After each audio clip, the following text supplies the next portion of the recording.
And it says, at thy coming, the king of Babylon's come to hell. It stirreth up the dead for thee, even all the chief ones of the earth. All the chief ones. All the mighty men are right here in Hades, persecuted, tormented, because they're not in Abraham's bosom. They're not in paradise. Well, and all the chief ones of the earth that has raised up their thrones, all the kings of the nations, they all shall speak and say unto thee. Well, is that soul sleep? Are they talking in hell? Are they talking in hell? It sounds to me like they are. What are they going to say to him? This ain't some kind of a proverb here. Somebody said, well, it said a proverb here. Then why did it, in the Word of God it says, art thou also come weak as we? These are the people already there. These are the great kings coming into hell there, being persecuted and tormented with them. And they say unto them, are you become weak like us? I didn't think you'd be here. You're the king of Babylon. You're the chief ones of the earth. Art thou come like unto us? Sounds like there's some conversation going on in hell there to me. Thy pomp is brought down to the grave, and the noise of thy bowels. The worm is spread under thee, and the worms cover thee. That is in the grave where you bury him. That's the worms covering you. Those skin worms eat the body. But hell is a show, so skin worms eating your body, and you're burning in hell. Well, I shouldn't say burning. You're tormented in hell. The burning's coming. The burning is Gehenna. We're not there yet. But the present state, you're still tormented. And out of darkness. The pomp is brought down. How art thou fallen from heaven, O Lucifer, son of the morning? How art thou cut down to the ground, which did weaken the nations?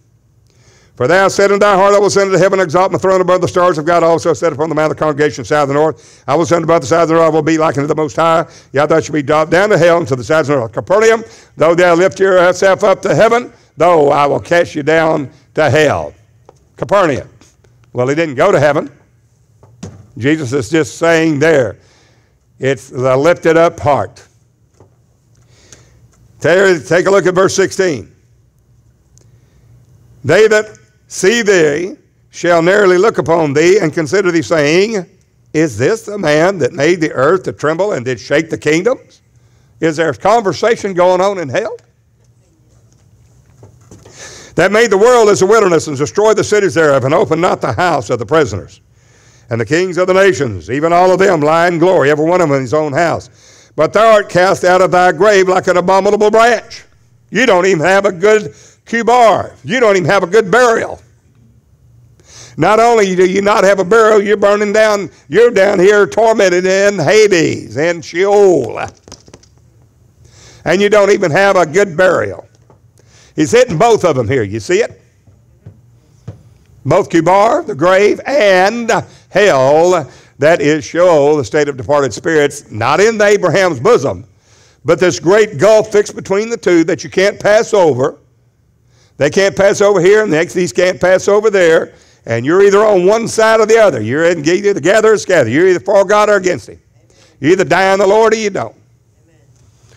Well, it goes on, and it says, thou cast out of the grave like an abominable branch, as the raiment of them that are slain, thrust through with a sword, and go down to the stones of the pit, as a carcass trodden under feet.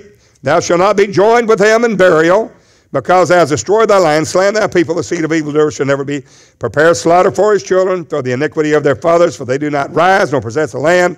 Thou fill the face of the earth, world with cities. I will raise up against them, saith the Lord of hosts. Cut off from Babylon the name, remnant, son, nephew, saith the Lord. There we find the king of Babylon. He's not even have a burial.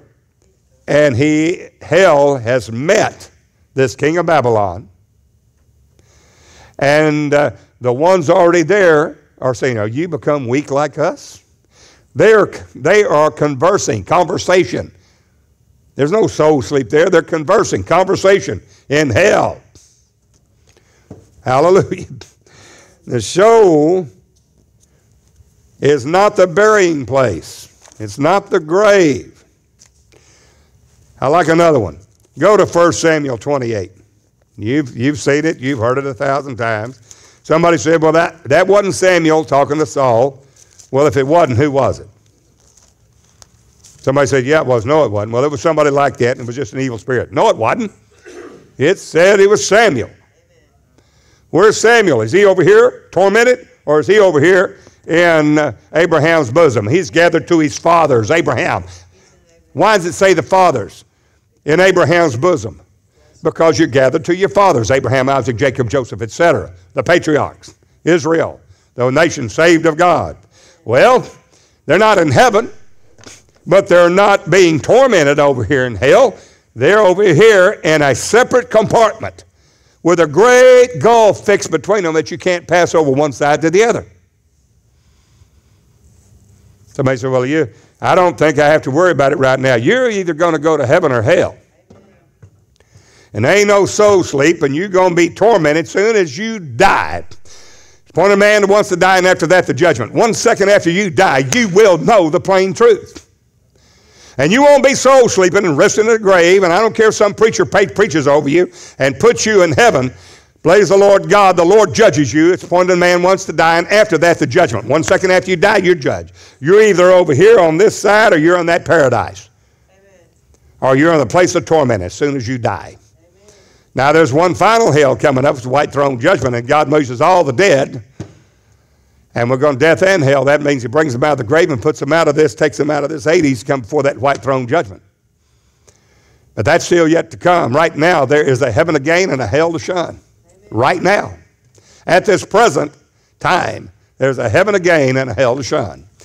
Take a look here. We have Saul and Samuel. 1 Samuel 28, verse 15. Please take a look at it. And Samuel said to Saul, why hast thou disquieted me? I was at rest over here, having a good sleep and resting, but you've disquieted me. You have woke me up. I was in a pleasant rest here. Wasn't asleep. I was resting. You disquieted me.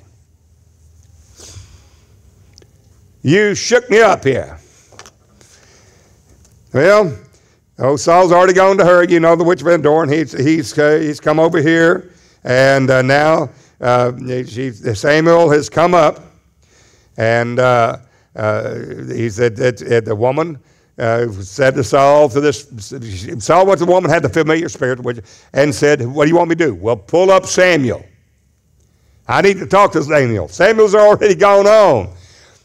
He died in the Lord. You die in the Lord. He that believes in the Lord shall never die. He won't be hurt of the second death. Samuel is already dead, married. He's gone to the place of his fathers. He's not being tormented. He's over here in Abraham. And Rabbi Isaac, Jacob, Joseph, all those that died in the Lord are over here. That's where he is. And Saul tells the familiar spirit, I want to talk to him. So she calls up Samuel out of the grave, out of the Hades.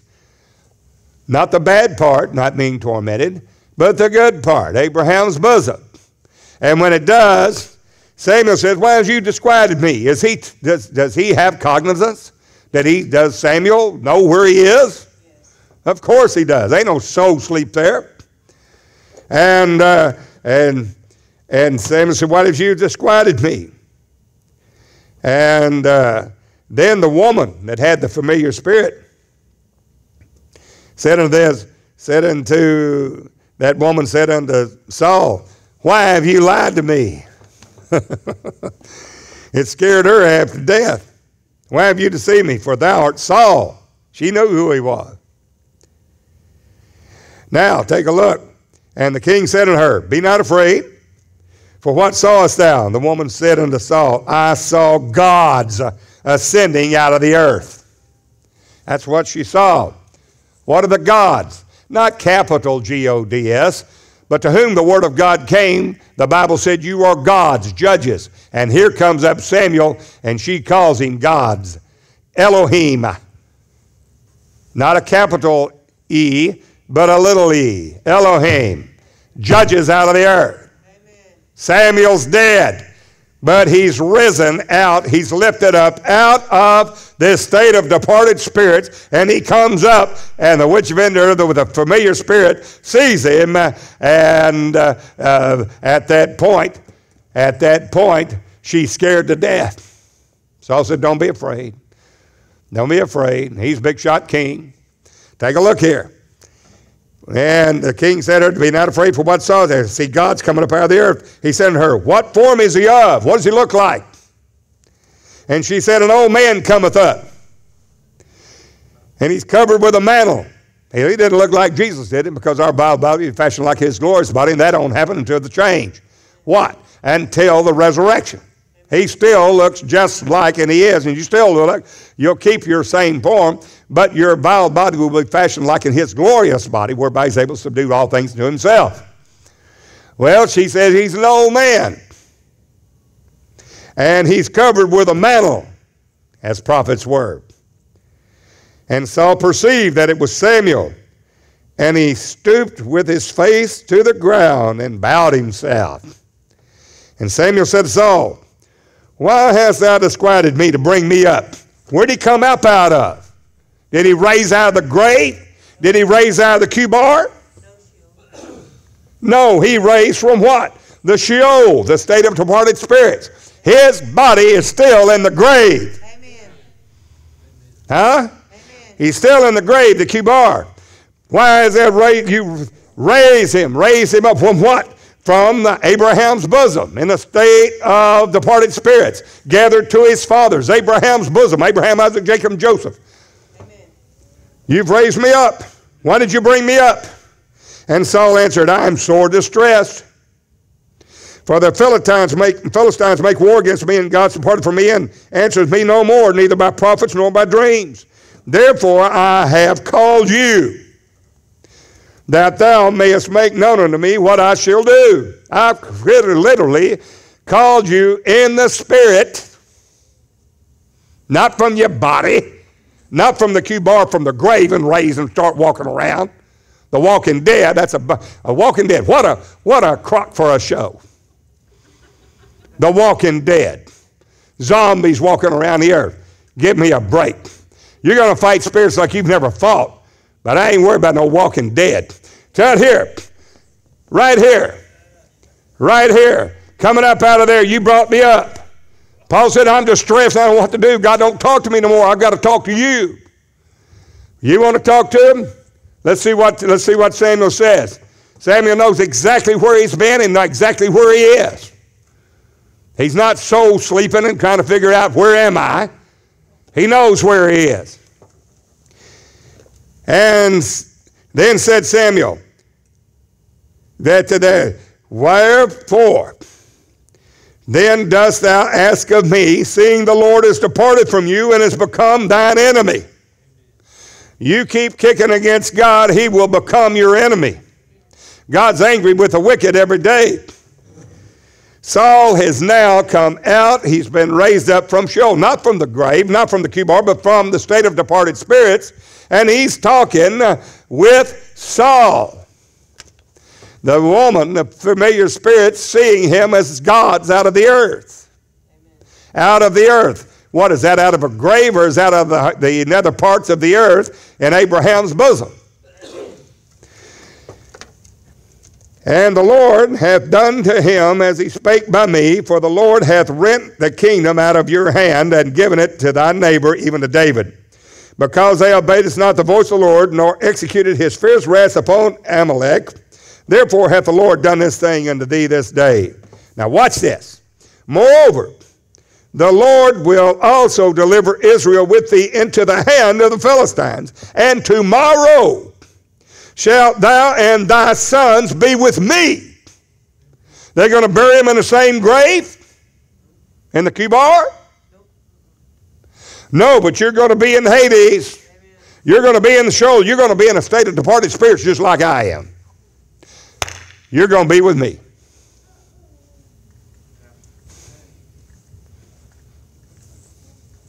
Tomorrow you're going to be with me, and the Lord shall also deliver the host of Israel into the hand of the Philistines. Saul fell straightway all along on the earth and was so afraid, because of the words of Samuel, and there was no strength in him, for he had eaten no bread all the day, nor all the night. And the woman came unto Saul, and saw that he was sore troubled, and said unto him, Behold, thine handmaid obeyed thy voice. I have put my life in thy hand, and have hearkened to thy words, which thou speakest to me. And he goes on, and now we're going to see what's going to happen in 1 Samuel 31. Please turn there. 1 Samuel 31, verse 1 through 6. You know the story well. It's nothing new to you. You've heard it many, many times of the Samuel's words coming true to Saul and Jonathan in the battle against the Philistines, the uncircumcised Philistines. Chapter 31, verse 1, Now the Philistines fought against Israel, and the men of Israel fled from before the Philistines, and fell down slain in Mount Gilboa. And the Philistines followed hard upon Saul, upon his sons, and the Philistines slew Jonathan, and Abinadab, and Melchishua, Saul's sons, and the battle went sore against Saul, exactly like Samuel said. And the archers hit him, and he was sore wounded of the archers. Saul's going to die. Then said Saul unto his armor bearer, he's already been hit by an arrow, Draw your sword, and thrust me through therewith, lest these uncircumcised come and thrust me through and abuse me. In other words, kill me. The armor bearer, kill me that I don't fall into the hands of the enemy. But his armor bearer would not, for he was sore afraid. Therefore Saul took a sword and fell upon it himself. He killed himself. Now watch what happened. And when his armor, then Saul died, and his 3 sons, and his armor bearer, and all his men that same day together. Watch this, and the men of Israel were on the other side of the valley, and they were on the other side of Jordan, and they of Israel fled. Saul and his sons were dead. They forsook the cities, fled, and the Philistines came and dwelt with them. And it came to pass on the morrow, when the Philistines came to strip the slain, that they found Saul and his 3 sons fallen in Mount Gilboa. And they cut off his head, stripped off his armor, sent it into the land of the Philistines round about to publish it in the house of their idols and among their people. That was customary back then. Take the head and throw it to your gods. And they put his armor in the house of Ashtaroth, and they fastened his body to the wall of Bethshan. And when the inhabitants of Jabesh Gilead heard of all that which the Philistines had done to Saul, and the valiant men arose and went all night, and took the body of Saul and the bodies of his sons from off the wall of Bethshan, and came to Jabesh and burned them there. And they took their bones and buried them under a tree at Jabesh, and fasted 7 days.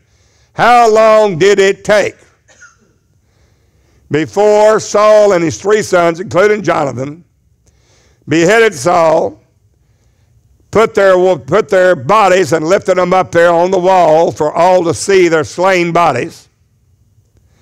And Bethshan, it was 2, 3, 4, it could have been longer days, but Samuel told Saul, tomorrow you will be with me where I am. Those bodies, when were they buried? Their bones were buried. When was the bodies buried? They were cremated. When were they buried? That same day? No, they cut the head off Saul, struck their bodies up on the wall. 3 days, 4 days later, then the men of Jabesh came back and took their bodies off the walls, burned them, and took their bones and buried them. Amen. So we're talking 3 or 4 days later before they went to the kibar, to the grave where their bones were buried. But that day, tomorrow, you will be with me. Where? In the state of departed spirits where I am. Now, he didn't say if you're going to be tormented or if you're going to be in Abraham's bosom. He didn't say that. So there's no sense of us trying to determine which side they went on. Same way with Solomon. I mean, which side he went on, who knows? Only God does. We can talk about the body of Moses and its burial. And that opens up another.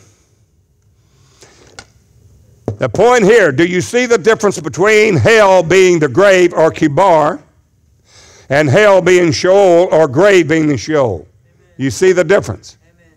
The body goes to the kibar. The soul of man goes, that soul doesn't soul sleep. That soul goes to torment, or it goes to Abraham's bosom, what we call paradise, immediately when one dies. Now, you can talk about death and Sheol. The one that I really like, and you know what's coming, turn to Luke 16. You already knew it was coming. What do we have? We have Lazarus and the rich man, or the rich man and Lazarus. And in Luke 16, we read about a rich man and a poor man named Lazarus. The one that I want to focus in on is verse 19. There was a certain rich man which was clothed in purple, fine linen, fared sumptuously every day. He was well, he was blessed, he had plenty, and the natural things of this earth, he was very blessed. And there was a certain beggar named Lazarus. Somebody said, this is just a parable. This didn't happen. A parable is a truth in life. And when Jesus said there was a certain man, that means there was. Amen.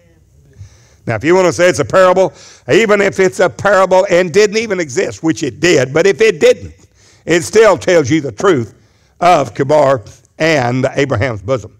It still tells you of Sheol, Hades, one of them in torment and the other not. Amen. Regardless, it shows a truth. Amen. With that said, in verse 19, a certain man fared sumptuously every day. There was a certain beggar named Lazarus, which was laid at his gate and full of sores, and desiring to be fed with the crumbs which fell from the rich man's table. Moreover, the dogs came and licked his sores. And it came to pass that the beggar died and was carried by angels into Abraham's bosom. Where did he go? He went into Sheol, but he went on this side and under Abraham. Blessings, paradise. He didn't go to heaven. Paradise, Abraham's bosom. Paradise lost. State of departed spirits, gathered to your fathers. Abraham, Isaac, Jacob, Joseph. Abraham's bosom, whatever you want to call it. But it's a state of a portion of a state of departed spirits that are blessed, at rest, quiet, while the others are tormented, persecuted. Well, the rich man also died and was buried. Kibar. And in hell he lifted up his eyes. What, in the grave? No.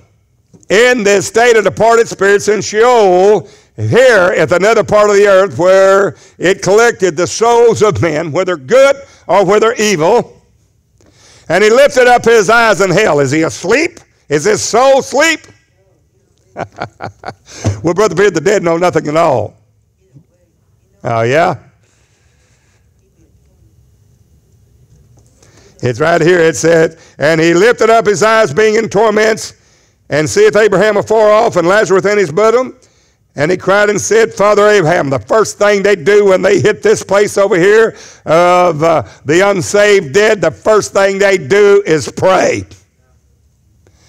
The first thing you're going to do if you miss heaven, you've never been to church in your life, knock preachers, call them a bunch of fairies and everything else, a bunch of, rooty-tooty, fresh and fruities. You the man, you got the man, you don't need God. First thing you're going to do when you hit this place right here, first you go do is lift up your eyes and pray.